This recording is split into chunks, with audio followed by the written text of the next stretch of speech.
Үзэгч та бүхэндээ энэ цаг мөчийн мэндийг хүргэе. Синик телевизийн уран бүтээл Алганы хэ ток шоуны шинэ дугаар энхүү эхлэж байна. За ингээд уламжлал ёсоор бид та бүхэнд юуны өмнө өнөөдөр урьдсан зочинтой холбогдуулсан видео дүрсийг дэлгэцэнд үзүүлье.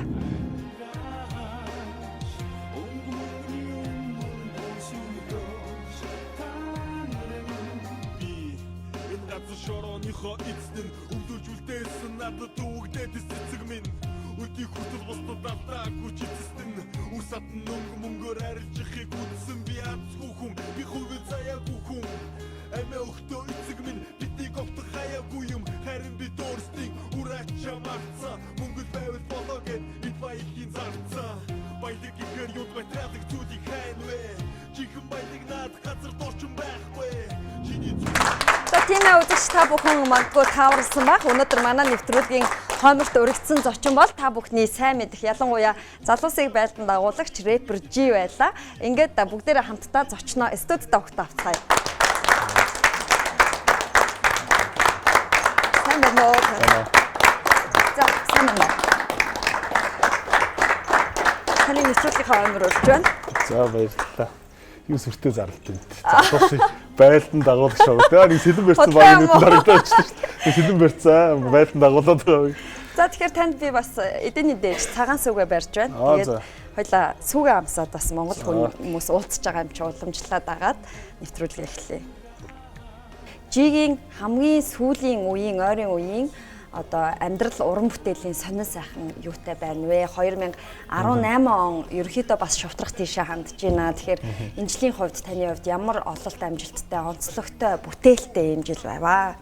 2018 оны эхний хагаст бол нэлээдгүй дуунуудыг дүрсжүүлж гаргасан. Тэгээд би уран бүтээл гэдэг үгнийг болж өгöd ашигладаг тий. Тэрээс мэддэг баг. Тэгээд дуунууд дүрсжүүлсэн.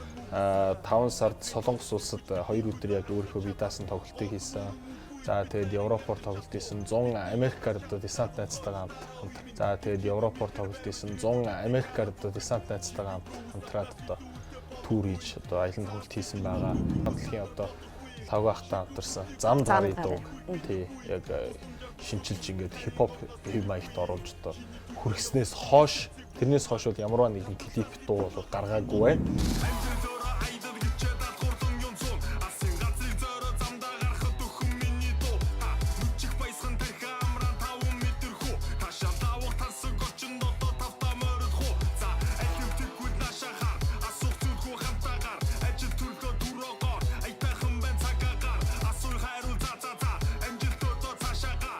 Яг л тэрнээс өмнө маш эрчимтэй юмнууд хийжсэн болохоор нэг жоохон завсар авъя гэж би бодсон. Нэгдүгээр, хоёрдугаарт бас нэг аялын тоглолт өөр ажлууд бас давтсан. Тэгтээ яг дуунууд дуу хөгжим юм уу ямар нэг юм хийхээ зогсоогоогүй байгаа. Тэгээд одоо өшөө юу хийж ийн вэ гэдэг асуултанд одоо би бол нэг хариулахгүй түтгэлцчмээр байна. Тэгээ одоо ингээд яг хийж байгаа юмнууд ингээд 19 онд хүмүүст ийм нөхөр ийм хийж исэн юм байна да гэж хөрөх бах та тий. Тэр болтол ингээд тэрийг жоохон нууцлж. Ямар ч гэсэн одоо тун удахгүй нэг кино зураг авалтанд орох гэж байна. Тий тэгээд хитэх дэлгэцийн бүтээл болчихоо. 7 дахь кинонд тоглох. Бас давхар репресс хажуугаар жүжигчний карьер хөөгөөд баггүй хугацаа өнгөрчээ гэж тий. Тий. Ер нь бол кинотой бол салшгүй холбоотой хэсэг нэлээд ажиллаж байгаа л да. Киноны бизнес бол айгүй таалагдж байгаа. Айгүй сонирхолтой байгаа. Тэгээд кинон дээр зөвхөн жүжигээс гадна бас продюсингийн үүргийг бас гүйцэтгэж чинь зарим кинон дээр бол хөгжмийн продюсераар ажиллаж чинь гих жишээний ингээд янз бүрээр юу хийж болох нь уу гэл ингээд үзэл. Ер нь тэгэл ингээд нэг юу гэдэг зарим нэг хүмүүс гэдэг чинь чи амьдралд ингээд яг ингээд юу чадж чинь зөвхөн тэрийг л хөө бити илүү дутуу юм руу ингээд те нөгөө яасаа асуултаас нэг юм асуулт. Би болохоор миний зарчим арай өөр байхгүй юу? Чи оролдоод өөрөө чадж гин өөрөө болно гэж бодож юм болгоныг оролд тий бид ганцхан амьдрын шүү дээ ганцхан амьдрын ганц юм хийсээр угаад ингээд ийг ачуулчвал харамсалтай байсан тий тэр юм болгоныг ингэж ордож үзмээр өөрийнхөө сонирхсан юм болгоныг ордож үзмээр санагддаг. Тэгэл тийм ч учраас одоо ингээд чадахгүй хэрнээсээ ингээд сакс макс тоглоол тий ингээд би юу сонирхож чинь ингээд тийшээгээ ингээд явж идэг тий тэгэл яг хөө тэрийг зарим нь ойлгон зарим нь ойлгохгүй. Гэхдээ тэр ойлгохгүй хүмүүст ойлгох гэж амьдрах албагүй. Би өөрийгөө ойлгож байгаа. Тэгэл тэр нь гоё. Би нөгөө чиний ийм сахалтай болсноос жоош ерөөсө тааралдаагүй юм байна. Айгу. Тийм, зөгч байгаа удаан харин зохиоч байгаа юм шиг нөгөө нүдэнтэй асгууч байгаа юм шиг хэр удаа ургуулж байгаа. Тийм. Энэ 2015 оноос хойш ургуулж байгаа. 3 жил. Тийм. Зарим хүмүүс ингээл одоо юу гэдэг яг ингээд гинт сахалтай болцсон гэж ингээд зарим хүмүүс чи яаж ургуулсан, чи ямар юм уусан, юу төрхсөн, эсвэл бүр нэг тим яриа гарсан байсан шүү дээ. Жи Америкт очиод $8,000 оргисон баха ингээд. Юундаа ингээд ирүүндээ ингээд ус ингээд суулгуулсан гинэ ингээд. Яасан их. Тим яриа гарсан байсан. Харин тийм. Яасан илүүдээ гарсан мөнгөө. Тийм $8,000 эсвэл арай өөр юм хийж байгаа гэдэг байхгүй. Гэхдээ байсан бол ч ер нь сахалтандаа биш арай өөр юм зарцуулж байгаа. Тийм байгалаас ургаж байгаа сахалтай. Хотлаагүй чинийг үзэхдээ зулгааж үзээ харуулчих уу гэдэг. За яах. Болтохгүй зүгээр жинхэнэ шүү. Тийм. Тэгээд ер нь бол ингээд 15 оноос хойш хийсэн клипнүүдийг ингээд харах юм бол ингээд уртцаал богиносоод ер нь бол мэддэгдэн ингээд харахад бол ойлгомжтой. Тий. Тэгээд яг нь сахал тавьсан зарим хүмүүс ч юу гэдэг юм ингээд жоохон шөмжлөх туртай хүмүүс үү шүү дээ. Тийм хүмүүсэд нараас айгүй хтийтэй аавтаа хүн сахал тавьдгүй юм гэдэг амар хтийг.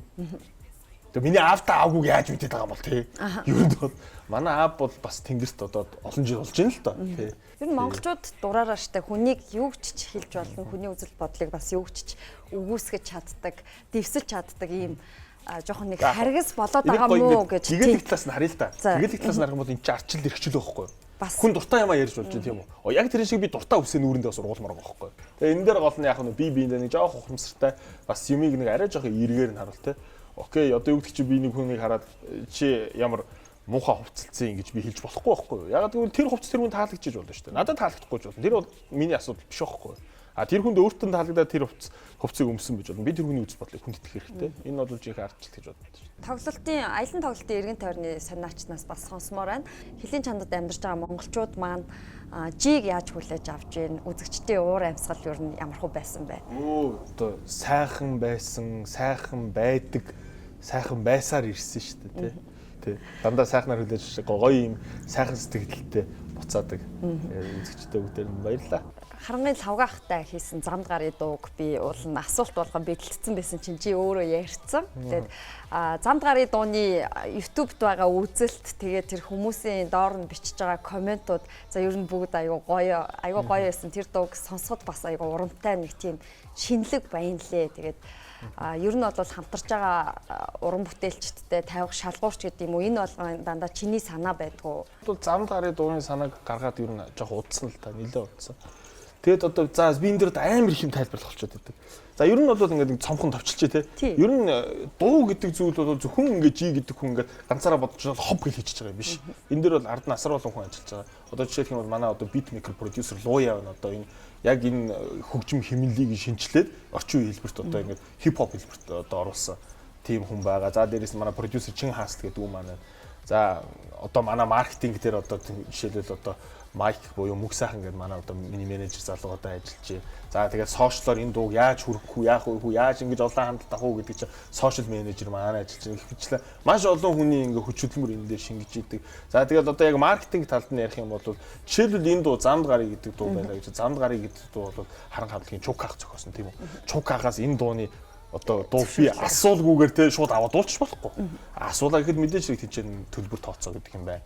А мэдээж хэрэг лавга ахыг авчраад дуулуулна. Мэдээж хэрэг тэр хүн чинь бас цайлаг үзийг өгөх ёстой. Гэвчээ энэ маркетингийн асуудлуудыг яаж шийдэх вэ гэнгүүт одоо юу гэдэг нь менежер чинь толгой ажиллана шүү дээ. Тэгээд за ийм клипэндээ ийм юм байршуулчаа. Тэгээд ингэж энэ асуудлыг ийм байгууллагаас ингэж шийдьяач гэдэг юм уу те. Гэвчээ одоо яг энэ хөгжмийн зах зээлийн яг нэг иймэрхүү нарийн ширээ асуудлыг ойлгохгүйгээр бас янз бүрээр муухраар одоо ингэж үздэг хүмүүс бас байдаг тий. Тэгэхээр энэ дээр ингээд юу гэдэг чимдээ нөгөө хөрх юм уу жи болон түүний багийнхан ингээд яаж игээл нэг те арга юм олох гол ингээд яваад байгаа шүү. Тэрийг ингээ ойлгоорой те. Ойлгохгүй бол битээ ойлгоо. За тэгээд би бас өнгөрөх чавар нэг таньдаг сэтгүүлч найзаасаа сонссон жи амьдралаараа ном бичиж байгаа гэд. Тэгээд уул нь гарах гэжсэн хугацаа нь бас жоохон төлөвлөгөө нь өөрчлөгдсөн юм шиг бэлээ. Нууц биш бол номын ажил чинь хэр явж гин. Би номоо эхлүүлсэн юм аа. Намтраа бичихгүй гэж бодсон юм. Намтраа бичихээр бас зарим нэг олон хүн мэддэг хүмүүсийн нэр хүнтэй жоохон алдгаатай жишээ юмнууд байгаад байгаа байхгүй. Тэгээд тэднийг биччихтэй тэр хүмүүсийн нэр хүнтэй талдаад явах те.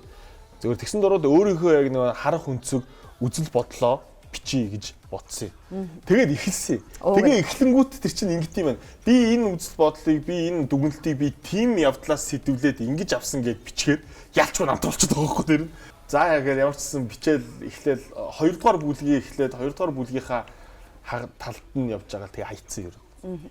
Яагаад вэ гэсэн чинь би нэг жоохон тийм дүгнэлтээс арай цаг нь болоогүй юм байна. Би одоо яг намтар ном бичээд арай эрт байгаа юм шиг санагдсан. Яг тэгвэл миний одоо идэвхтэй ажиллах цаг хугацаа хаач байсан болоогүй шүү дээ. Тэр үеийнхээ одоо юу гэдгийг яг төгсгөл хавцаа ч юм уу те төгсгөх хавцаа ч юм уу хийгээд бүгдийг базаад ингээд бүр зузаан ном хийвэл зүгээр юм болоо гэж бодсон. Гэтэ яг тухайн үед би яг хизээ гэдэг хэлж мэдэхгүй байна. Яг тухайн үед миний номыг унших хүмүүс их олон зүйлийг бодогдуулах бах. Ямар ч сан нэлээд сонирхолтой бөгөөд уншууштай зүйл болох бах. Гэрийн богино бодлын урсгал гэж чинь нэр өгье гэж бодсон. Тэгээд яг өөрийнхөө бодлыг бичиж гэж бодсон чинь шал өөрөө болгоцсон. Тэр чинь ингээд ер нь ингээд ном ингээд бичээд эхлэхэр чинь би ийм юм бичэндэ гэж бодож байгаа бичдэг юм байлээ. Ерөөсөө чинь хөтлөд авах бичдэг. Өөрөө ирэхгүй тэр үгүйсмүүдийг тавиа бичдэг. Тэгэхээр бас нэг яс цусаар урж байгаа сэтгүүлчийн нэг тийм удмын юм байгаад байна тийм ээ. За одоо удам судрамжтай шиг. Яг гоо тэгтээ манай өвөө бол нэрийг сэтгүүлч юм байсан л да. Тийм. Тэгтээ одоо юу гэдэг чи. Магадгүй би ингээд маш их сэтгэл хөдлөлтөй хүн л дээ. Тэр сэтгэл хөдлөлтөөгөөс холбоотой байж магадгүй. Ер нь ингээд юмд ингээд айгүй ам хобби орч. Тэгтээ заримдаа тэр зүйлсийг дарах маш хэрэгтэй байд юм байна лээ. Тийм. Тэгээ ер нь бол одоо жоо сэтгэл хөдлөлөө барьж сурах хэрэгтэй байгаа.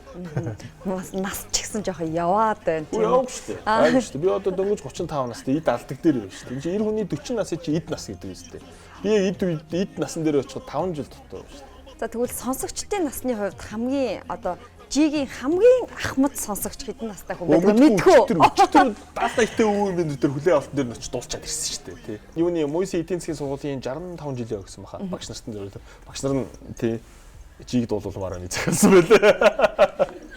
Тий. Тэг би одоо яг нөө одоо юу гэдэг чинь тэрэнд бол хязгаар байхгүй шүү дээ.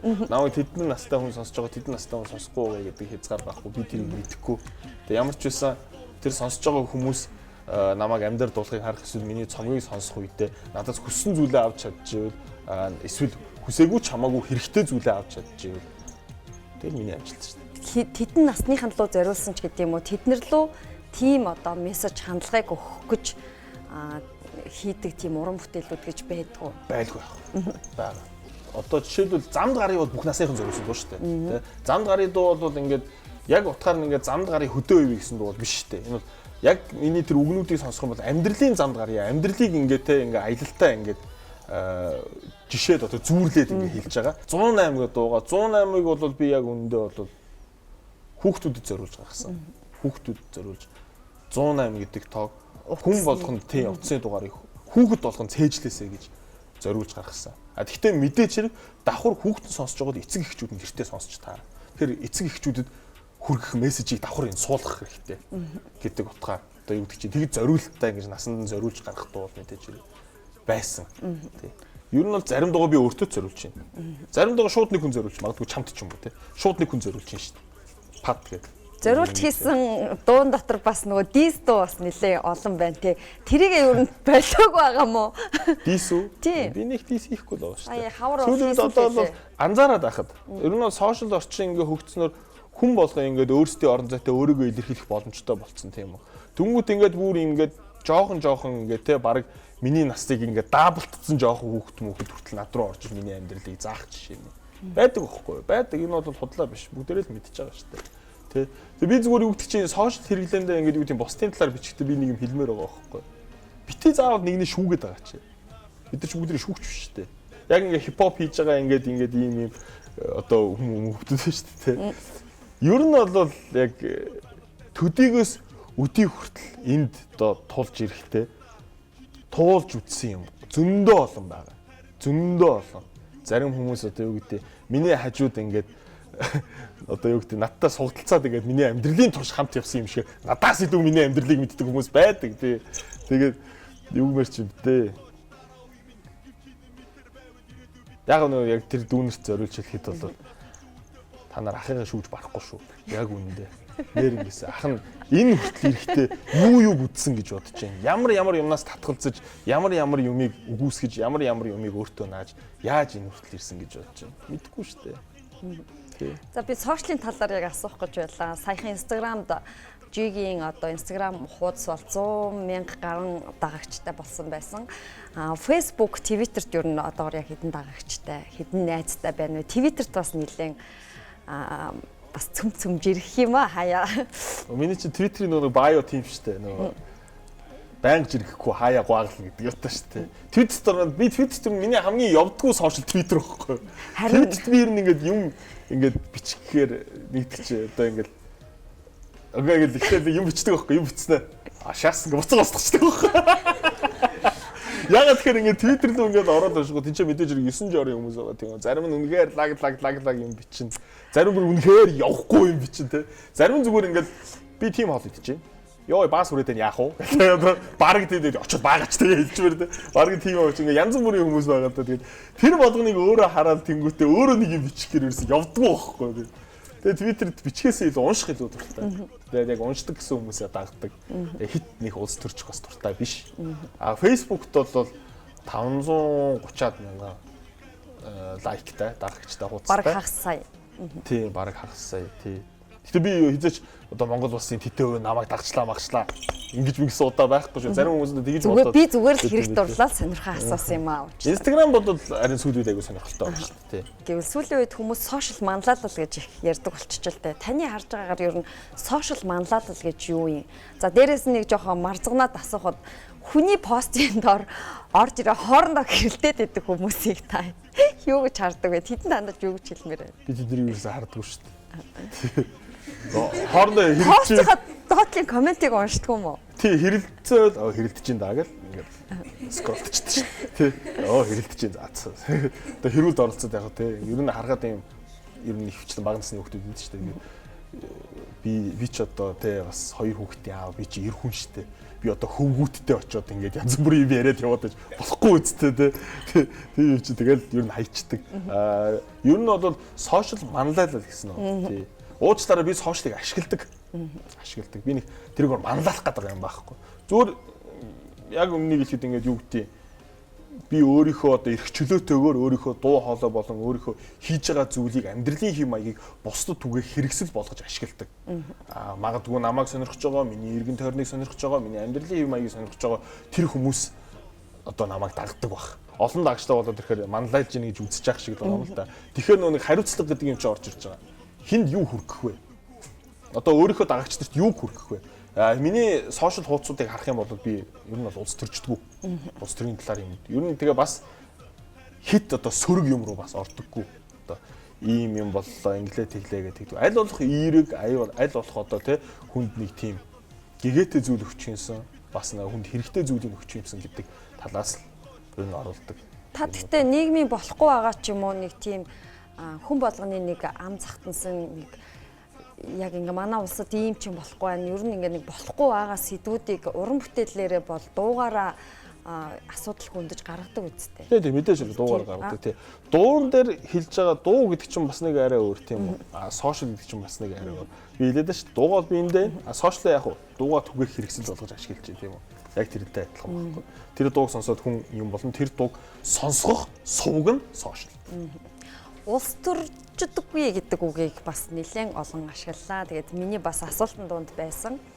2016-17 оны сонгуулиар за яг бид нар одоо сэтгүүлч учраас яг халуун фронт донд ажиллаж байгаа юм л да. Тэгээ нөгөө улс төрийн намууд, нэр дэвшигч нар ерөөсөө житэй гэрээ байгуулж чадахгүй байна гэд айгүй олон хүнээс би сонссон. Тэгээд яагаад гэдгсэн чинь үгүй жи гэрээ байгуулахгүй гэдэг байна ер нь гэдэг. Одоо тэгээ урлагийнхан чинь нөгөө ингээд дуулж болохоо болцсон шүү дээ сонгуулиар зүгээр ингээд дэмжигчийн байр сууриас хажууд нь ингээд явдаг ч юм уу те. Захиалгаар дуу хийж өгд юм шүү. Ярилцлага өгдөг. Үгүй тийм дуу мó болцсон шүү дээ. Ганц нэг дуу бол байгаа л баг л та өөрийг нь тоглуулсан юм уу. Тэ сонгуулиар битүүл захиалгын дуу гарч ирдэг юм шүү дээ. Юу янз бүрийн өрөө мөрөөг нь хилцэн шүтэн зүтэн засаагаал тэ. Застасаар. Энд гэхдээ орно шүү дээ. Одоо яа гэдэг. Одоо үний юм чи шүтэн засаацсан үний би ямар тэр шүтэн зэнаас одоо нөгөө юу гэдэг чи асаагаагүй гэсэн чи би тэгээд яагаад гэж асуух гэдэг байхгүй юу? Яагаад та улс төр жидэггүй юм бэ? Улс төр таныг ерөөсөө оролдохгүй байна уу? Улс төр үү? Тий. Улс төр таныг оролдохгүй бол улс төр тань бишээ. Та улс төрийг оролдохгүй бол улс төр таныг оролдоно гэдэг тийм үг өгдөг те.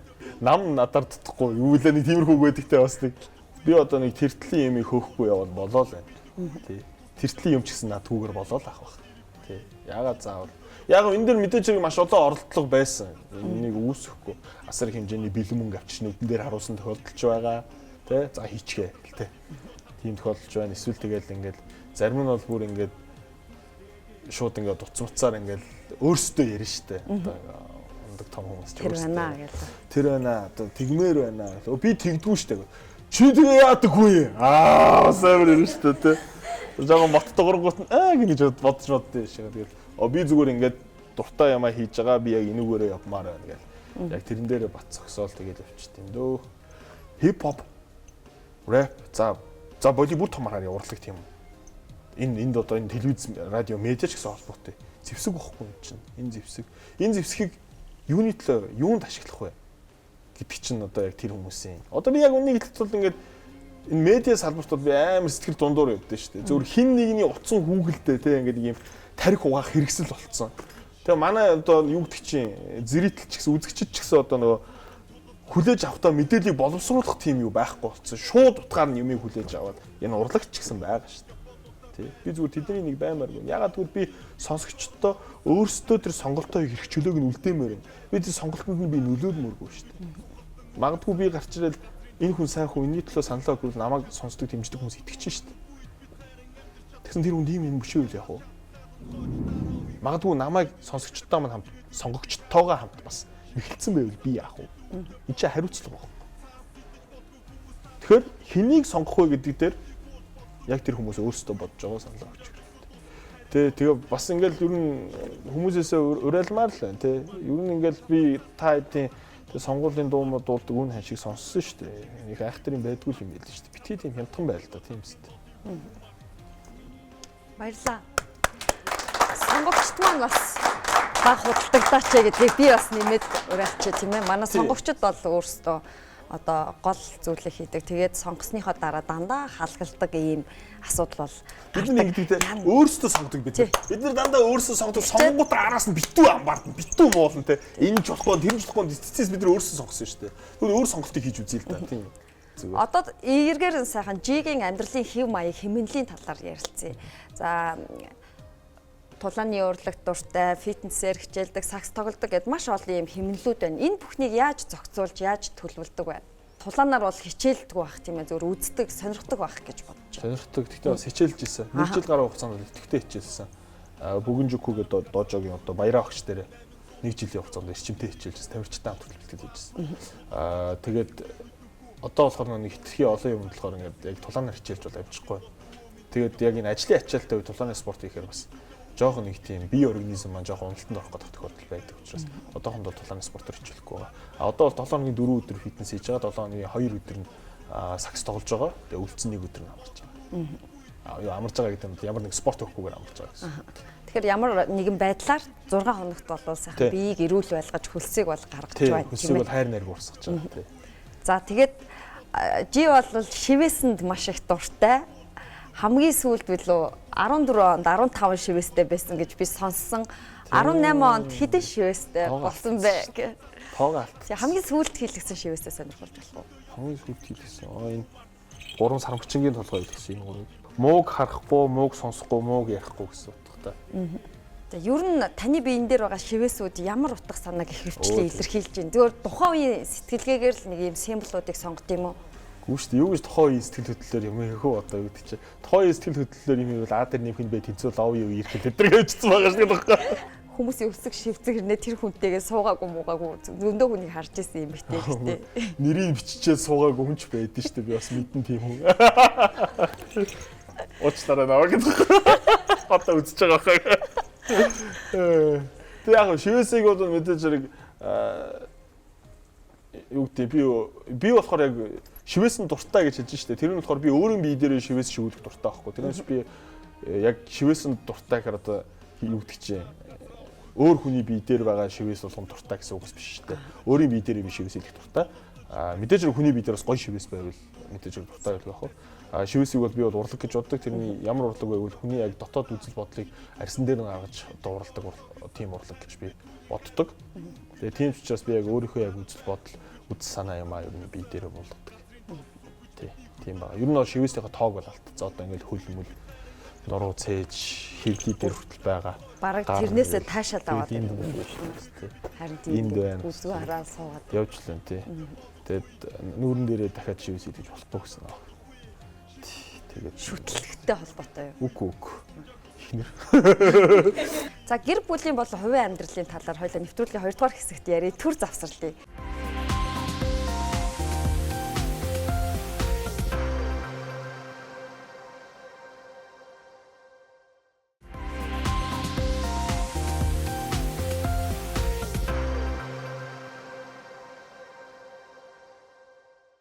За мэдээч манай нэвтрүүлгийн өнөөдрийн хойморт реппер G уригдсан байгаа. За ингээд нэвтрүүлгийн дүрм ёсоор би танд дэлгэцэнд нэг бичлэг үзүүлнэ. За. Хоёлаа энэ бичлэгийн дараагийнхаа яриаг үргэлжлүүлье. Энийхтэй ямар адилхан юм бэ? Сонсдог. Яа сонсд юм бэ? Гайг л сонсдог. Гайг болохоор юу бусдаас ер нь чи юугаар сонсдог юм бэ? Юугаараа өөрий? Өглөлтээр л өрөвдөг. Өглөлтэй. Гой дуутай болохоор Гой дуутай. Бусдаас ер нь чи юугаар сонсдог вэ? бусдаас юмар адилхан. Яг юугаар юм бэ? Чи тодорхойлж хэлвэл Тодорхойлж сайн мэдэхгүй юм аа. сайн рэпер. Тэ сайн рэп. Ерөнхийдөө тийм нэг олон тань ч юм уу дуучидын бусдад нөлөөлөл өгдөө шүү дээ, тий. Чиний амьдрал нь яаж нөлөөлсөн бэ? Миний амьдралд нэг тийм нөлөөлөд тахт байхгүй. Гэхдээ ер нь бол юу өөрчлөлт бол гарсан л та. Ямар? Одоо амьдралын мөн чанарыг ойлгох юм. Чигийн дууг сонсдог байснараа чиний амьдрал өөрчлөлт гарсан гэж юу? Чи танд юу гэж хэлмээр вэ? Юу гэж хэлмээр вэ? Баярлалаа гэж. Яагаад баярлалаа гэж? Яг гой доонууд л сонсно. Яа сонсдог бэ? Зүгээр л Зүгээрээ. Тий. Чи ер нь бусдаасаа юугаар сонсдог юм бол? чи юм өөрийнхөө байдаг тэр нэг таалагддаг. Амжилт гэж хэлээ та. Чи чиг сонсдог. Чи их сонслоо. Яагаад сонсдог бэ? Гэхдээ яг чи нөгөө чигийн сэтгэлгээ тэгээд залуучууд хүргэж байгаа тэр өнгө айстай бүх юмыг таалагддаг. Бусдаас юугаар сонсдог бол? Бусдаас гэвэл чи тийм энгийн тэгсээс их шударга хүн санагддаг. Чи яг нөгөө нэг нийгэмд одоо тулгарч байгаа одоо асуудал те. Тэгээд дээрэс нь яг залуучууд яг юу хүсдэг вэ? Тэг тэрийг яг үнэн зөв шударгаар тусгаж чаддаг. Гэтэ яг тухайн залуучуудыг чигийн дууг сонсоод тэг тэрийг хэрэгжүүлэх үгүй нь тухайн залуучууд өөрсдийгөө л ухсарл та. Тэг миний хувьд бол яг чигийн тэр өөрийнх нь амьдрал тэг багасаа ингээд өдний хүртэл ингээд ямар зоолхон зүдгүүр өсөж те. Ингээ ирсэн. Тэгээд одоо ямар ажилтны дүрс одоо зүтг гээл дуун үс те. Тэрнэр хүртэл их хардаг. Дуунаас нь бас ганц хоёр сургамжийн үгийг авдаг. Амьдрал хэрэгжүүлэх гэсэн хүсэж штэ би. Чи ахалтаа одоо те. Биднээс чи ах бол их таалагддаг шүү. Чи таны уран бүтээл их дэмждэг. Тэгээд танд их амжилт хүсье. Тэгээд бас Монголын гой залуучуудын нэг нь бол чадж байгааг би боддог. Дуу чи чиг сонсдог уу? Сонсдог. Аха. Юу яагаад сонсдог? Гэхдээ юу амар зүүн шиг санагдчих. Зүүн дүлгэр дөрөөлдөг чаддаг. Айгу мундаг хүн. Нэг одоо уран бүтээлчдийн нэг нөлөөлөл гэж байдаг шүү дээ. Чиний амьдралыг нөлөөлөл үзүүлж чадсан уу? Нөлөөлөл үзүүлж чадсан. Ямар? Гэхдээ юу сайн мундаг аав, сайн үнтэй суувал гээл. Юу айгу мундаг хүн. Зүгээр л дахин давтагдчихгүй. Тийм болохоор одоо хүртэл ингэ явж байгаа. Бусдыг дагдаг үзгүй өөрөөрөө байдаг. Чи? Би юу? Би яг л тийм ш. За баярлаа. За энэ бол таны мянган фэнүүдийн сонсогчдын зүгээр л төлөөлөл. За тэгээд мэдээж одоо нэвтрүүлгийн 2 дугаар хэсэг маань G-гийн одоо дурсамж болоод амьдралын хэв маяг гэдэг ийм хэсэг байгаамаа. Тэгээд энэ яриа өгсөн залуучууд үзчихвэл хэлье. Янзын залгинууд ээ. Хүн ичээгээ ичээ гэж хэлье. Малаа юм яаш гэдэг. Гүнцэд өөрийгөө ингэ. Яг ямар ингэ намайг би нэг юм сонгол Монгол нэр дэвшиж байгаа юм санагдчихлаа. за ингээд нэвтрүүлэг үргэлжилж байна. Хоёлаа манай нэвтрүүлгийн дурсамжийн хайрцгийг нээ. За гаргаад тэр. Китл малгай тий. Тийм. Яг ийм үнэ үнэтэй шүү дээ. Китлнээсөө.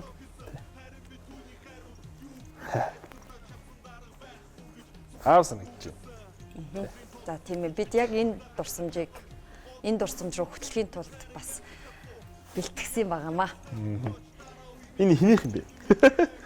Наа жоохон байхад 4-5 настай байхад юу ячсан шүү дээ.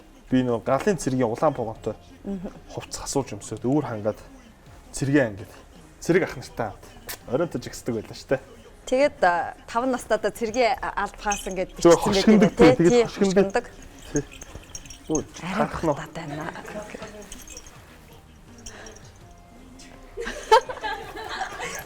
За энэ арай таахгүй. Би бас том хүн юм аа. Намайг хүмүүс том битээ гэдэг би үгүй би дундаж гэдэг би бас. Тийм бэ. За гоё ярагч шүү дээ. Үнэрнэ өстой байна. Бас дуртай үнэрүүдийн нэг юм. Энэ эсвэл ойрд үнэрлээгүй үнэр. Ойрд үнэрлээгүй. Миний үнэрлэхээр яг бодогдож байна. Тий. Дотн үнэр хивотой шүү дээ. За сайхан дурсамжинд авцсанд баярлалаа. За тэгээд цэргийн амьдралтай цэргийн алба хашдаг айлын хүүхдийн нэг зовлон байт юм шүү. Нөгөө улсын тушаалаар очиж амьдардаг газартай тийм ээ. Ерөнхийдөө нэг юм нүүдлийн маягтай. Тэгээд одоо ерөөсөө л нэг тушаалын амьдрал дунд л байдаг. Тийм амьдралыг өнгөрүүлдэг баг. Таны хүүхэд нас аавтаа өнгөрүүлсэн тэр он жилүүд аавгүй өнгөрүүлсэн бас тэр он жилүүдийн талаар сонирхмоор байна. Юу чин ерөнхийдөө одоо юу гэдэг юм. Чиний зөвлөлтөө яг тэгээд ингээд дагаад нүгэд явдаг нүнэ. Тэгээ би 10 жилдээ амар олон сургуульд амжсан. Тэгээд хүмүүс ингээд юу гэдэг чинь наваа ингээд сахилахгүй болохоор тэгсэн юм уу гэж зарим хүмүүс их асуудیں۔ Тийм биш. Яг нөгөө тогтсон гэр оронгүй айгүй их нүүдэл судал донд байсан учраас тэгж олон сургуульд амжсан. Тий. 6-7 сургуульд амжчихлоо дээ 10 жилд. Ер нь бол ингээд яг энэ 90 он гараад зах зээлийн яг энэ шуурганы үеэр бас энэ шуурга чинь бас нэлээд олон айлыг те гэр бүл салт гэдэг юм аа шахурцсан шүү дээ те. Манайх бас яг тийм шахурдуулсан айл. Тэгээд одоо юу гэдэг чинь. Одоо чи мэдээж бүтэн гэр бүл сайхан байлгүй яах вэ? Тэр амьдрал сайхан шүү дээ. Аав ээж хоёр ингээл хамт ингээл хоолоо хийгээл те. Баяр сурд бидний үе чинь одоо хүүхдийн баяр төрсөн өдөр болохоор чинь тэгж одооных шиг ингээд гоё нэг ширээдсэн тийм үе байхгүй шүү дээ. 1-2 дугаар хоол хийдэг те. Одоо юу гэдэг чинь ногоотой шиг цөөнтэй идэг ч юм уу. Тэгэл баярлдаг гэсэн шүү дээ. Манай аавын цөөн тасархаа шүү дээ. Аав ингээд цөөнгийнхаа гурилыг илдээл сонингийн цаасан дээр ингээд дэлгэл тавиад нэг жоохон сэврээд шүү дээ. Сэврээд тавингуу цаанаас нь сонин уншигдахаар. Тийм нэг гэлддэг гурилыг. Аавын цөөнөөс тасархаа байсан. Бас нэг юм мартдаггүй. Мөнх тэнгэрийн хүчин дөрвийн кино байдаг шүү дээ. Тэр кинонд манай аав цэргүүттэй явсан бохоггүй олон хэсэгт. Тэгээ нэг шүн ингээд аав нилээ удаан ирээгүй аавыг амар сандсан. Нэг шүн бичгэнтэл ирээл. Бөө юм сахал болцсон. Сахал бас сахалтай хүмүүс байхгүй. Наад чи барыг надаас илүү сахалтай хүмүүс. Бөөн сахал болцсон. Аав ингээд орч ирж байсан. Би тэр дүрдэрхийг хийсэн. Би ааваа сахалтай байгааг ангууд арсан. Тойд офицерууд ч бас жавхаатай шүү дээ тий. Сахал үсээ устсан төвкийцэн гой бие мийтэй тий. Манай аав яг л тийм юм байсан. Тэгээд сахалтайг наах харж байгаа. Тэгээд сахлыг барьж үзээ.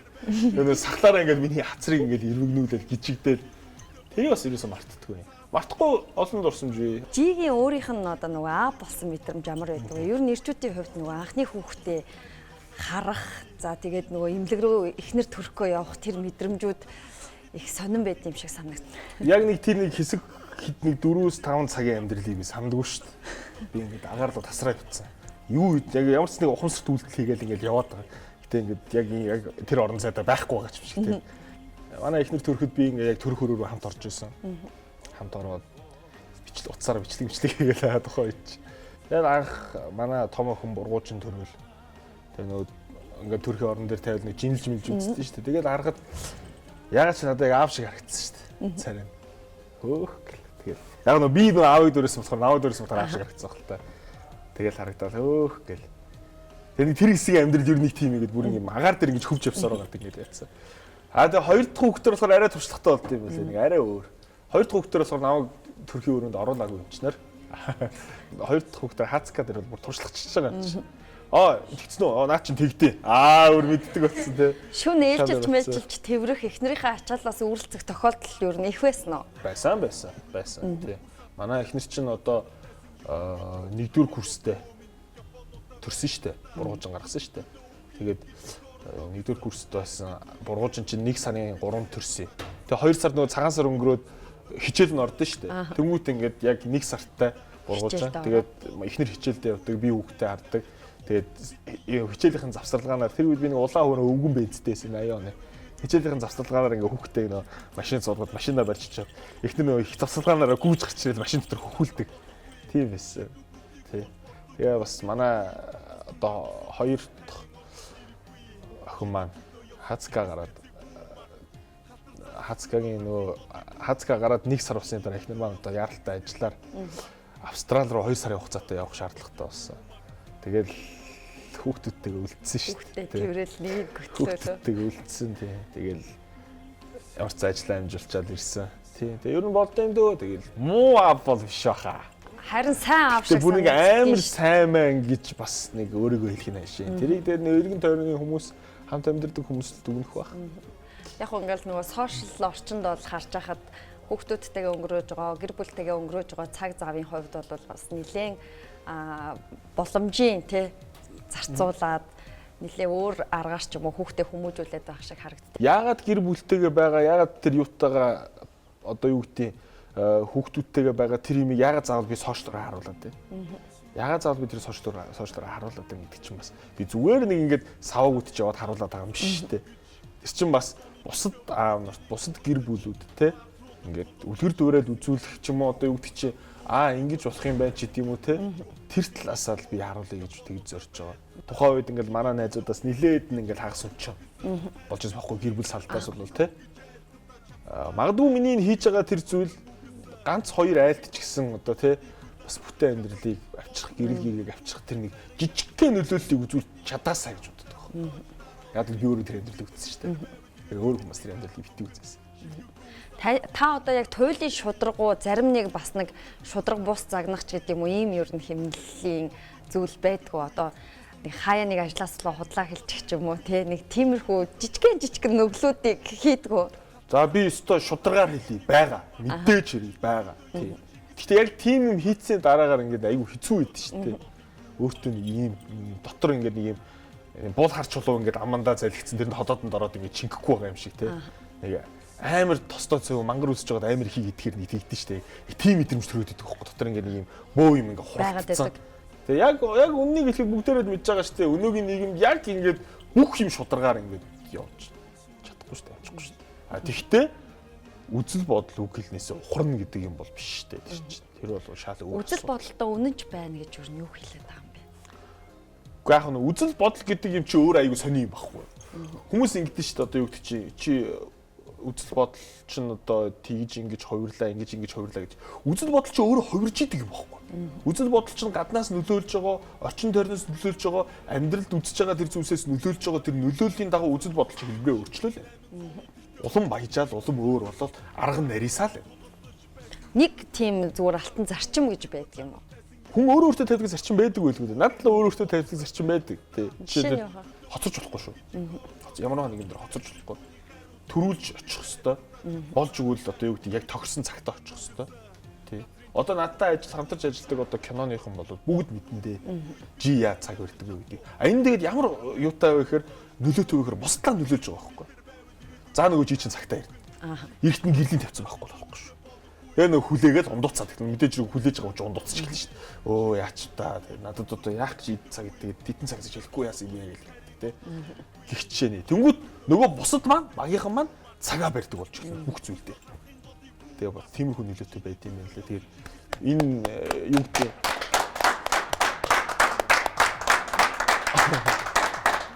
олон нөгөө нэг хүмүүстэй олон зүйл дээр хамтарч ажиллаад эхлэхээр ер нь бол яг ихний зарчим бол суралцаж ирэндээ тийм тэр болт юм. За тэгээд хоёулаа бас нэвтрүүлэгт ирсэн оюутан залуустай чамтай ярилцах боломжийг олдоо тийм ээ. Ингээд кино урлагийн дээд сургуулийн жүжигчний 1 ангийн оюутан таны хамгийн анхны уран бүтээл. Ер нь нөгөө хамгийн анхны дуугаа ингээд гаргачаад хүмүүс танихгүй байгаа шүү дээ. Тэгээ ингээд олонний хүртэл болохгүй явж исэн тэр үе. дурсамж минийхтэй таарч гинөө те яг тэрийг анх ингээд дуу бичүүлээл ингээд анх ингээд за ая аваад аян дээр үгээ бичээл дуугаа бичүүлж чад хүмүүс надад айгүйг тэгжилжсэн байхгүй. Дуу бичлэг студид ороод амар сандардаг. Айгүй ингээд гар марч чичээл ингээд цаг гараа ингээд үгээ барьсан цаас масаа ингээд чичээл амар сандардаг айгүй хэцүү байдаг гэл одоо хүмүүс хэлжсэн. Тэр сандараагүй шүү дээ. Ягаад тэгэхээр нөө бэлдэхгүй бол нөгөө нэг студид чинь цаг үнэтэй. Түүнд мөнгө байхгүй. Арай ч үгэж ажил төрөл хийж тэр цагийн чинь мөнгөийг олж байгаа шүү дээ. Амьдралаасаа илүүчилж шүү дээ. Тэгээд тэнгүүт тэгээд анх тайзан дээр ингээд гараад дуулж хахад бас хүмүүс амар сандардаг. Би бас юу сандрав. Нөө тэр үед нөө хүмүүс хүлээж авах байдал ямар байсан бэ? Өө тэгэл нөгөө нэг юм нэг юм ямар ч би санд юм а цаас маас ундааны сан маа орж ирэл ийм TV тэрийг айгуу санд нэг юм иштэй чихэр чупа чупс иштэй чихэргээд нис чирээд яг миний урд так гэж буудаг.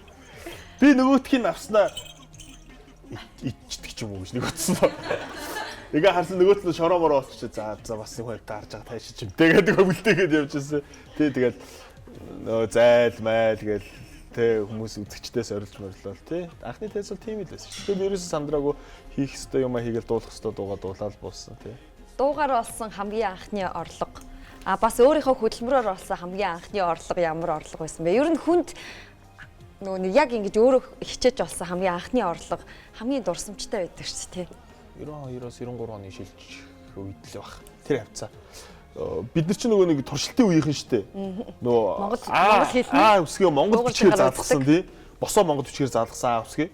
Тэнгүүтээ нөгөө 3 дугаар анги 4 дугаар ангиас нь кредит болгоод бид нар ч нөгөө тоглоо ицсэн штэ. 2 жилийн 1 дугаар ангийнхан тим байдаг байхгүй юу? Тэгээд тэгсэн би ч яг тийм байхгүй юу. Тэгээд орсон чинь манай ээжийн билүү аавын ажлын газрын нэг хүн босоо Монгол бичгнээс кирилл бичигт ингээд юм хөрвүүлэх хэрэг байна гэдэг ийм зузаан ном. Тэгээ би тэрийг хийжсэн. Тэгээ тэрнийхээ шагналд би тэр жилийнхаа дараа жилийнхаа хичээлийн хэрэглэл дэвтэр ном өнгийн харандаа тэгээд 2 ширхэг сникерсээр шагнуулж ирсэн. Тэр миний яг өөр хөдөлмөрөөр болж ирсэн хамгийн анхны орлого. Тий хамгийн анхны орлого. Тэр үед би сникерс идэж үзээгүй байсан яг үнэндээ. Тэгэл ингээд зурагтаар рекламыг хардаг нэг юм джинс хувцастай юм сахин гүрттэй ах гарч ирээ. Амар том хацдаг тэр. Мангар том хацдаг. Яа ямар том хацж байгаа тэгээ үзчихээ. Тэм хөвгтөөс байхгүй. Ундаа зардаг байсан. Одоо миний үед бол ихэнх хөвгтүүд ундаа зардаг байсан. Дөө цэхийн ундаа. Цэхийн ундаа 50-аар аваад би талах шагналдгүй байсан шүү. Цэгийн ундаа ч арай ашигтай байхгүй. 50-аар аваад 100 зам. Нугардаг тий. Тэнгүүт нэг 100 бас ундаа зараад бас хичээл хэрэгэл юм авч ирсэн.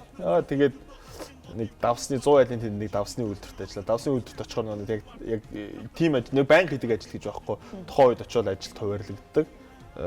Нэг бол савлагчийн тэр савлагчийн хамгийн гайгүй ажил нөхгүй. Нэг бол гүрүү шиг юм. 50 шуудаатай дүүрэн давс амар хүндчтэй.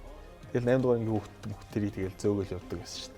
Ер нь бол аль эртнээс ажил их хийдэг байсан. Тэгэл барилгын ажлын барилга дээр ажиллаа. Би ч байшин барьж чадахгүй шүү дээ. Нэг энтэн дуусан шавхаа хогнуудын цэвэрлдэг тий.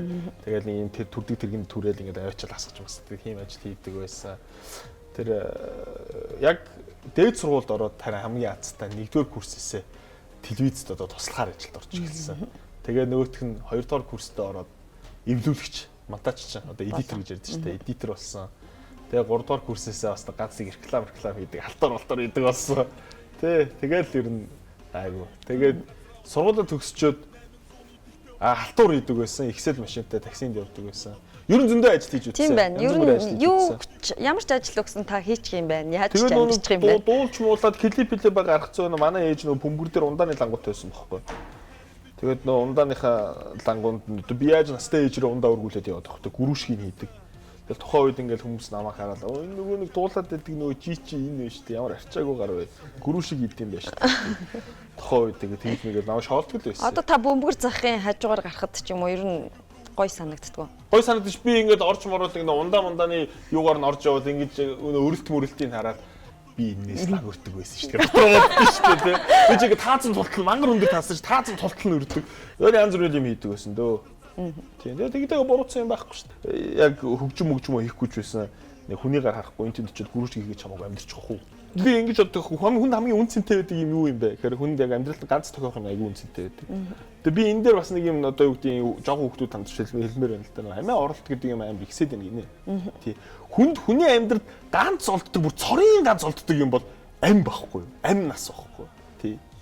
Тэгэхээр хизээж тийм тэнийг юм бити одоо. Энэ бол хүний амьдралын хамгийн үнэтэй юм шүү. Наа ингэ даадарч гэдэг би кино урлагийн дэс сургууль сурдаг. Тэгээд та сэтгүүлчийн мэрэгчлэр төгсчөөд яагаад рэпер болох замыг сонгосон бэ? Хипхопыг хийхэд хэн танд нөлөөлсөн бэ? Тийм шүү дээ. Тэгээ хипхоп руу яг хэн татан оруулчваа. Ер нь бол за энд эхнээс нь хөөх юм бол өвөөгөө бид өөрөө шүлэг айгүй их оролддог байсан. 2 дугаар ангиас эхлээд нэг үсэг сурснаас эхлээд гэх юм одоо. Нэр минь үсэг сурсан түүх айгүй сонь шүү дээ. Манай ээж цайх надад ярьжсэн. Би өөрөө санахгүйсэн байхгүй. Манай ээж цайх надад ярьжсэн. Би цэцэрлэгээс амар оргодог хүүхдээс байхгүй.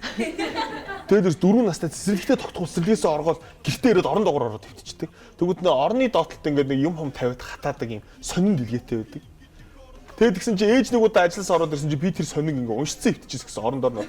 Орон доор ордог нь юу гэхээр нэг багш ирээд авчигаа багшаас нуугч байгаа санаа واخгүй юу? Тэгээ орон доор нөгөө сониг ингээ уншицсан ингэсэн өө чи ингэсэн гэж штэ гэдэг үстэй. Тэгээ яасан гэсэн чи нөгөө цэцэрлэгээс оргож ирээд орон доор ороод нэг сонингоо хардаг. Тэгээ ах хичээлээ тараад нэг ахын хичээл өглөө ороод эрт тараа өрөөд тэр сургуулаасаа тэрэнгүүт нь энэ ямар үсгийг асуусаргаад үсэг сурцсан. Тэгээд 4 настай даа уншиж сурсан юм билээ. Тэгээд яг нэг бичиж сураад 2 дугаар ангиасаа бичиж сурангуудаа шүлэг өвөөгөө дөөрөө шүлэг оролдог болоод тэгээд 96 онд анх хипхоп хөгжим сонсоод рэп хөгжим сонсоод би яг эдгээр шиг энэ шүлгээ ингэж юм хөгжмөндөр буулгаж болох юм байна гэдэг зүйлийг яг тэндээс анх нэлээ эрт олж харсан юм байна шүү дээ. Бараг тэгэл нөгөө Монгол одоо хамтлагууд гарч ирж байгаа шүү дээ. Дайн бай хэрэгчлөө те ингээд бус хамтлагууд гарч ирээл ингээд дуулаад эхлэнгүүт эдгээр бүрстэй амар гоё байна гэл те. Ер нь бол надад хамгийн их надтай ойрхон байсан нь дайн бай ихийнхэн. Дайн бай хамтлагийнхан маш их ойрхон байж ер нь бол за үгийг бол жоохон ингэж тавьдیں۔ Ингээд анхны мэдгэдгүүнүүдийг бас тэндээс нэлээ авч ирсэн. MC авайлангуй их ойрхон байсан. Тэгээд нөө нэг яваад ирэхээр нөө нэг өөрийгөө хөгжүүлэх тусам одоо ингээд нөгөө анхны олж авсан аа усхийг нэг хээ хоороор будаж эхлэв шүү дээ. Тэгээд ингээл цаашаа явсан да ер нь бол тий.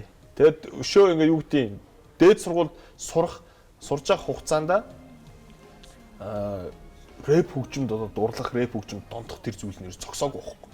Үргэлжлээс манай одоо тухайн үед одоо 2000-аас 2005 онд радио телевизийн дээд сургууль сурж байсан оюутнууд бүгд хэлэндээ сургуулийн арга хэмжээнүүд бүгдэн дээр нь дуулдаг тий. Яг миний дуунуудыг тухайн үед хинч мэдэхгүй л дээ. Тэгтэл ингээд дуугаа дуулдаг тийм байсан. Одоо 10 жилийн өмнөх жи 10 жилийн дараах өнөөдрийн жи одоо 2008 онтой харьцуулбал жишээлбэл энэ хоёр жигийн хооронд ямар ялгаа байна? Арга нь нарийцсан. Арга нь нарийцсан цаадах нь чи. Тий. Одоо тухайн 8 онд би ингээд хэлчихье гэдэг байсан бол одоо би одоо ингээд хэлчихье гэдэг одоо нэг тийм арга нь арай жоохон нарийн болцсон. Тэнгүүтээ одоо олж авж байгаа юмыг боловсруулж байгаа тэр шүүлтүр байгаа шүү дээ. Тэр шүүлтүр нь бас айгүй нарийн ширхэгтэй болцсон. 108 гэдэг дууг чинь гаргахад чи би одоо жишээ 108-ийн албаны нэг ч хүнтэй уулзаг би одоо хүртэл уулзаагүй шүү дээ. Энэ бол ягаад гэвэл би тэр дууг угаасаа тэр нэг ямар нэг компанид ажлын дагуу хийгээд ингээд нэг юм шагнал урамшуулгаард хийцэн юм биш байхгүй. Тэр чинь зүгээр иргэний үүрэг гэдэг утгаараа л хийж байгаа юм. Хийх ёстой байхгүй. Чи хийх ёстой юм байхгүй. Ягаад тэгэхээр тэр үед ингээд хүүхдийн хүчрхийлгээл ингээд амар газар аваад те магадгүй энийг хин нэгэн сэвэдсэн ч магадгүй би тэрийг сайн мэдэхгүй. Гэхдээ ингээд газар аваад нийгэмд ингээд тийм амар хар бараа юм ингээд хуралдаал эхэлсэн шүү дээ. Тэгээ яг тэр үед би юу ч чадахгүй гэж бодсон байхгүй. Би юу ч чадахгүй. Би юу ч миний сагмын сайн хийж чаддаг юм бол мэдээж хэрэг миний дуу. Тэр би дуугаа юм. Би дуугаа ямар хэлбэрээр хийх вэ? Одоо юу гэдэг чи? Хүн болгон мэдж байгаа шүү дээ юм сте. Хүүхэд хүчийг хийлүүлж байна, ивээ хөөрхий гэдэг. Болоод байгаа ямиг дуулах юм уу? Хүн болгон мэдээд байгаа ямиг би дуулах юм уу? Тэгэхээр дотроо бодож байгаад бид хэд ингээ багийнхантайгаа ярилцж байгаа. Гарцуулах хэрэгтэй байна. Гарц нь юу вэ гэдэг дээр. Тэгэд ярилцж байгаа. Тэгээ 108-ыг болсон байна. Гарц нь 108 юм 108 руу чиглүүлж өгөө. Одоогийн байдлаар хамгийн оо шилдэг сонголт энэ л өөр сонголт байна.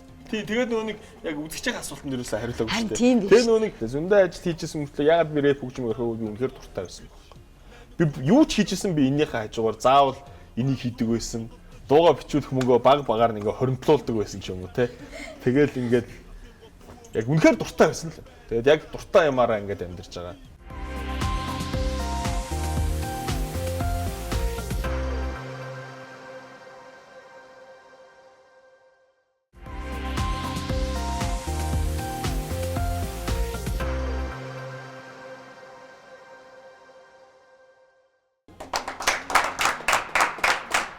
телевизийн бүтээл Алганы ток шоутай хамт байгаа үзэгч та бүхэндээ дахин баярлалаа. Өнөөдөр манай зочин реппер G. За тэгэхээр бид бас нэвтрүүлгийн туршид ярилцсан зүйлээ дүгнээд базаач гэдэг юм үзэгчдэд хүргэх мессежүүдийнхаа яриа руу орё. Таны ер нь бусдаас ялгарч чаддаг гол онцлог юу юм? Ер нь G-ийн дахин давтагдчихгүй байдал юу вэ? Би шүү дээ. Тэр чигээр ингээл хүн болгоо дахин давтчих, чи дахин давтчих шүү дээ. Өөр дэлхий дээр одоо цасан ширхэг болгоо өөр ширхэгтэй ундаг гэдэг шиг хүн болгоо өөр байхгүй. Хүн болгоо дахин давтчихгүй. Тэр хүмүүсээс өөрсдөө бас тэрийг бас аягүй сайн бодох хэрэгтэй юм шиг байна. Тэгээ яг хин нэгэн одоо юу гэдэг тэрэн шиг энийн шиг гэхээс илүү чи бол чи шүү дээ. Олсны танил гэх юм уу те? Бусдаас ялгарч чадсан тэр онцлогийн талаар би асуусан юм л да. Өнөөдөр хүрсэн замнал арга барил юу байсан бэ? Нэг амар олон танигдах гал нэг арга марга барил явсан ч юм бол байхгүй бол те. Магадгүй би бигээр байсан болохоор амжилт гэж бодох байх л та тийм би ээ. бигээр байсан учраас байж магадгүй гэж бодож байна. Их олон ер нь хүчин зүйл байгаа шүү дээ. Яг тэднийгээ би яг үнийг хэлэхэд би тийм учраас тэгсэн юм байна гэж би нэг ч удаа бодож үзээгүй. Одоо нэг бодох шаардлага гарч үгүй л гэж хамсаа сая чамаг асуусан гот чинь. Эх оронч үзэл гэж ямар үзлийг хэлт юм бэ? Ер нь эх оронч үзэл гэж үг гэдэг чинь хайр шүү дээ. Эх оронч үзэл гэдэг чинь эх орны хайрлахыг хэлнэ шүү дээ. Эх орон гэж юу юм бэ гэдгээс эхэлнэ шүү дээ. Эх орон гэдэг чинь би шүү дээ. Эх орон гэдэг чинь чи шүү дээ. Та шүү дээ. Та нар шүү дээ. Үзэгчд та нар шүү дээ. Бид нар эх орноо хайрламаар байвал би нэгээл хайрлах хэрэгтэй шүү дээ, тий.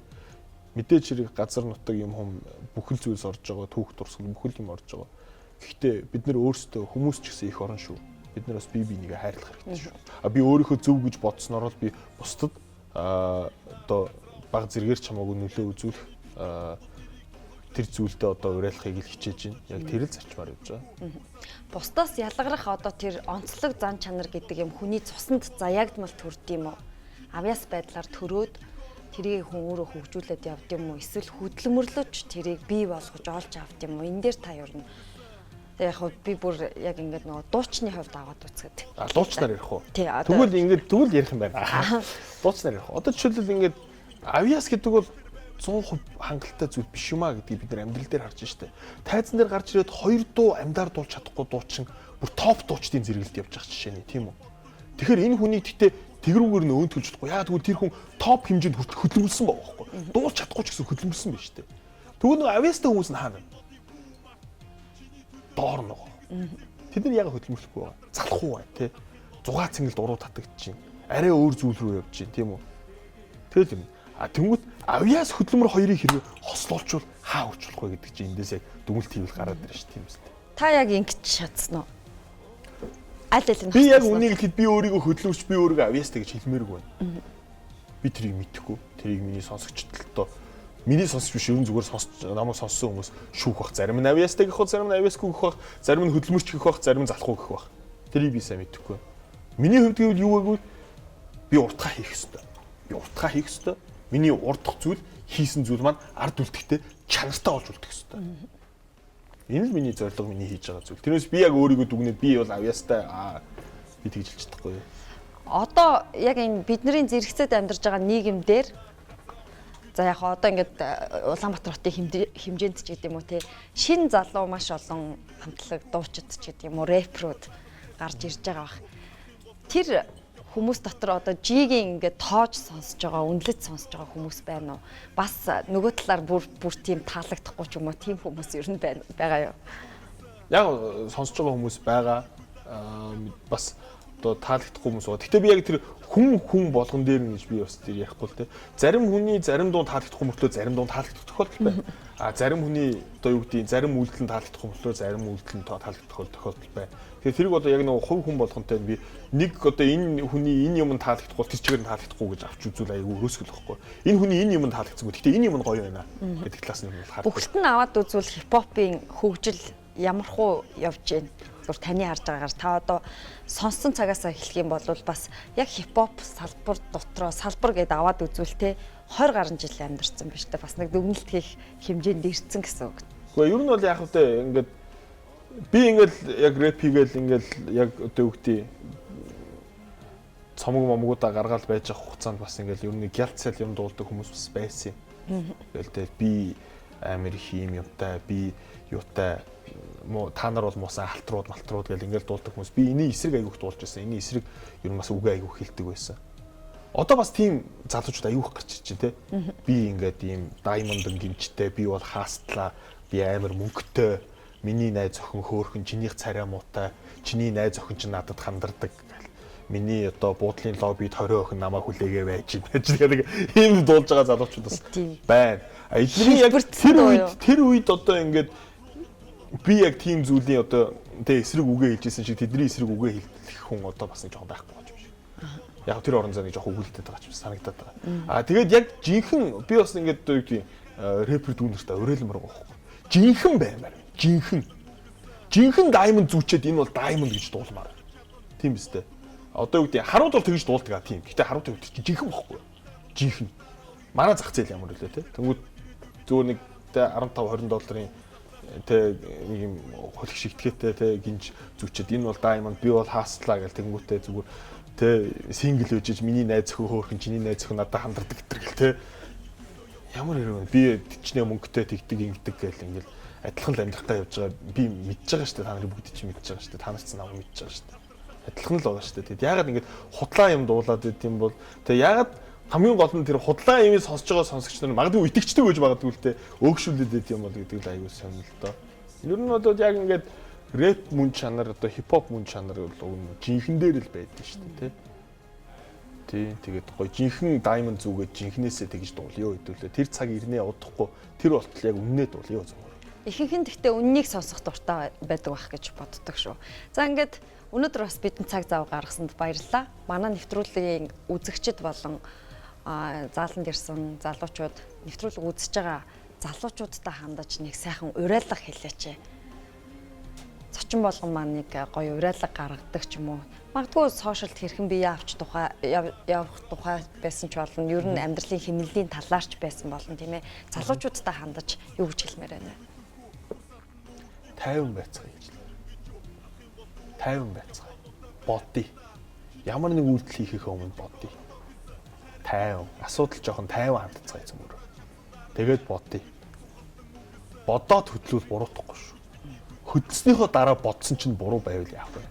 Тэгэхээр 50 байж бүгдээрээ бүх зүйлийг бодцгоо. Тэгээ бодсныхоо дараа хөдлөө. Тэгээд сошиал орчинд бол нөгөө Big G гэдэг нэртэй байгаа. Зарим клипүүд бол бас Big G гэдэг нэрээр гарч байгаа. Тэгээд Big G одоо за би бол 10 жилийн өмнөөс мэдхийн. Тэгээд сая анх удаага нэлээд урт хугацаанд ярилцаж суулаа. Тэгээд нэлээд хаширхгүй юм байна гэсэн дүгнэлт хийлээ. Гэтэ хашир заа илүүтэхгүй юм. Амьдрал юм болгоцсон юм. Сүртэй бодоо. За тэгээд манай нэвтрүүлэгт өргөцсөн зочид бидэнд бас энэ алганы хээний дардсан дээр одоо нэг сайхан уриалгыг ч юм уу хэлэх туртаа өгөөч ч юм уу за аль эсвэл гарын үсгээ ч юм уу үлдээж байгаа. Тэгээд таныг бас манай нэвтрүүлгийн зочин болсны баталгаа гэрч болгож гарын үсгээ үлдээгэж гэж хүсэж байна. За тэгээд би бас энэ юунд нэвтрүүлэгт бас зочноор ирсэн одоо оролцохоор ирсэн зочин үзэгчдтэй бас бэлэгтэй ирсэн байгаа. Тий. Тэгээд хөтлөгчийн зүгээс өгсөн даалгавар. Тэгээд бол нэг хүүхэд баярлуул гэсэн байгаа тийм ээ. Нэг хүүхэдд бэлэгтэй ирсэн байгаа. Тэгээд тэр хүүхэдд бас бэлэг өгчихв. За тэгээ. За тэгээ. Ямар ч энийг зааж C1 телевизээ хамт олно гэдээ хаягч те. За үзэгчтэй манай Жигийн зочны үлдээсэн алганы хэмнээ дарц энэ байна. За. Нэвтрүүлэгт орж байгаа зочдод бол хөтлөгчийн зүгээс бэлэг өгдөг ч юм уу эсвэл нэвтрүүлэг хөтлж байгаа хөтлөгч бэлэг авдаг ч юм уу тохиолдол их байдаг. Тэгээд алганы хэгийн зочид манай зэрэглээс нэг хүүхдийг баярлуулдаг байгаасаа гэдэг ийм зүйлийг бодсон. Тэгээд манай эхний 3 дугаарын зочид бол аюу зангарахтаа загнаад бүх хүүхдүүдэд адилхан бэлэг өгж байгаа нь надад бас их сайхан санагдаж байна. Уул нь бол би нэг л хүүхдийг баярлуулаасаа гэдэг. За. Би аюу олон цомог барьсан сууж байгаа нь бүгдийг баярлуулах гэж байгаа юм байна. Тэгээд би наатлын залууг баярлуулъя гэж бодлоо. Тэгээд наатлын залуу бусдыгаа баярлуулнаа. Вау. За ингээд энэ одоо миний 2011 онд буюу 7 жилийн өмнө Жона хамтлагтай хамтарч гаргасан Монголз гэдэг цомог байгаа. Энэ цомогийг бит хэлбэрээр худалдаанд байхгүй дууссан. Тэгээд яг өөртөө хадгалсан байснаасаа яг хэдийг ингээд илүүчилж авчлаа. Тэгээд энэ цомогийг тэгээд яг үндэсний хөгжимтэй үндэсний аялгаутай рэп цомог байгаа. Ер нь бол гадныхан бас онлайнаар айгүй их стримдээ сонсдог тийм цомог. Тэгээд энэ цомгоосоо бие юу яах чинь бие энэ цомгоосоо бэлгэлээ. Ямар гоё юм бэ. Баярлалаа. За чи авсан дээр багт. За тэгээд алганы хийгийн зэрэгтэлд ирсэн оюутнууд маань дандаа гоё бэлэгтэй гэртээ хардаг болсонд би бас айгүй сэтгэл өндөр байгаа шүү дээ. Харин тэгээд өөрөө жоох хараад нөгөө бас. Би бас оюутан гээ. За тэгээд ингээд бас танаа нэвтрүүлгийн хамт энэ хүү цомгийг бие. Одоо ер нь жигийн дараагийн шин цомог юу хийж байгаа гарах вэ? Ингэж ярив. Ингэж ярив. Миний дараагийн шин цомог. Миний дараагийн шин цомог 19 онд гарна. За 19 онд ер нь уран бүтээлийн маш олон төлөвлөгөөтэй байгаа юм байна гэж ойлголоо тийм ээ. Удахгүй задраад эхлэх байх. Яг үнэ тий. Тэгээд ер нь бол нэлээд хэдэн дуунууд бол хийгээд байж байгаа. Тэгээд бас олон одоо хүргэцэн цацсан дуунуудаасаа бас тэр цомогтоо оруулахар шийдсэн байгаа. Яг гой дуунууд айгүй их цомогт багтаж амжихгүй ингээд үлдээд байна гэдгийг одоо манай багийнхны зүгээс бас хатуу шүүмжилсэн. Тийм учраас оруулна. Гэхдээ шинэ дуунууд мэдээж шиг маш их хийж байгаа. Тэгээд тэндээсээ шигшж жагаад дараагийнхаа цомог руу оруулна. Тэгээд дараагийн цомог бол 19 онд гарна гэдгийг одоо яг танай нэвтрүүлгээр анх удаа одоо хүмүүст сэлжээ. Баярлалаа. За би бас зочдтой бэлэг өгж байгаа. Монгол улсаас анхны олон улсын зах зээл дээр гарч одоо амжилттай шинэ компанийг бий болгож явж байгаа Ламор брендийнхэн маань Синик телевизийн уран бүтээлчтэй байнгын хамтран ажилладаг. Тэгээд Ламор брендийн эрхтэй бүтээгдэхүүний дээжээс танд гардуулж байна. За баярлалаа. За мөн алганы хээ нэвтрүүлэгт орсны баталгаа би танд өдөө арсан сав аягыг бэлгэлж байна. За сайхан өвөл болохоор энэ чинь сайхан халуун арц хийж өгнө. Тэгэрээ гэж хадгалуул бүр сайн жоох хөвгтөд хагалчих магадгүй гэх. Хотлоо тоглосон. За тэгээд алганы хээ нэвтрүүлэг дээр алтан Азтай Бадарчин наадмын алтан цомын эзэн шог зураач Батэрдэн ах маань хамтран ажилладаг. Батэрдэн ах одоогоор хөлийн чандад эзгүй байгаа. Гэхдээ манай зочдын одоо шог зургийг зурах энэ ажлаа бол хийж байгаа. Тэгээд өнөөдөр бол уулын студид бидний хажууд суугаад зурах ёстой байсан боловч хөлийн чандад байгаа учраас хөлийн чандаас таны шог зургийг бүтээж явуулсныг би одоо гардуулж өгье. Бэлгээ. Тийм бэлгэлээ. За тэгээд өөрийнхөө шог зургийг харахад бэлнэ үү? Би зөндөө олон шог зургаар дандаа мардсан байдэ. Одоо яг савж унна тий. Савж унахтаа бэлдээр тий. Тэгээ яг савж унна мэдчихээ. За. Өө харин ч гайгүй зурсан байх. Бүр амар юм морь зөрдөр шиг хөдөлтөд бодгоо зурцсан байдیں۔ Энэ ястаа гоё зурсан байна. Ингээ харуулах юм уу? Йоо ямар гоё юм өгчээ. За ингээд Батэрдэн зураачтай маш их баярлалаа. Гэтэ нэр энэ баг шог зураг биш айгу гоё зурсан биш үү. Хальт баг нэг юм комиксийн баатарч юм шиг те. Өстой гоё зурсан байна. Баярлалаа. За ингээд Батэрдэн ахта бас баярлалаа. За ингээд жигийн шог хувилбарын зургийг манай зураач Батэрдэн ах маань ийхүү буулгасан байна. За энэ бол цэвэр харандаагаар зурдаг юм бүтээлүүд байгаа. Тэгээд бас алганы хээ нэвтрүүлэгт орсны бас нэгэн баталгаа болгож таныг хадгална байхаа гэдэгт итгэж байна. За тэгээд маш сайхан яриа өрнүүллээ. Өнөөдөр цаг зав гаргасанд баярлалаа. Цаашдын уран бүтээлд амжилт хүсье. 19 онд мэдээж одоо залуучуудын хэлгээр бол хаг аваад цөм зөхиод дахин сайхан ирч хүчтэй уран бүтээлүүдийг хүргэнэ гэдэгт итгэлтэй байна. Хүргээд ч эхлэх бах ер нь бол итгэлтэй байна. Амжилт хүсье. Баярлалаа. Баярлалаа. Тэгээд танаа нэвтрүүлгийн хамт олон бас баярлалаа. Ингээд сайхан л ярилцлаа тий. Тэгээд үзэгчдтэй бас хэлий.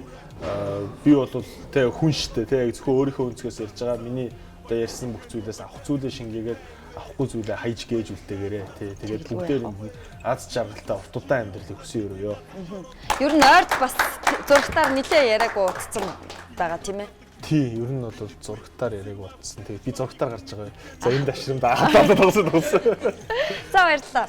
За ингээд өнөөдөр үзэгч та бүхэн Синик телевизээр манай уран бүтээлчдийн бэлтгэн хүргэдэг алганы хээ ток шоуны шинэ дугаарыг хүлээн авч үзлээ. За энэ удаагийн дугаартаа бид реппер Жиг урьж оролцуулсан манай нэвтрүүлгийн студид жигчдийн нэрэмжит кино урлагийн дээд сургуулийн жүжигчний ангийн оюутан залуус маань ирж оролцлоо. Оюутнуудтай бас баярлалаа. Алганы хээ нэвтрүүлэгтэй хамтран ажиллагч жигчдийн нэрэмжит кино урлагийн дээд сургууль. Жидээ баярлалаа. За ингээд хамт байсан үзэгч та бүхэндээ дахин баярлалаа. Ирэх 7 хоногт алганыхээ шин дугаар, шин зочинтойгоор та бүхэн дахин хүрэх болно. Энэ цагтаа эргээд уулзъя. Баяртай.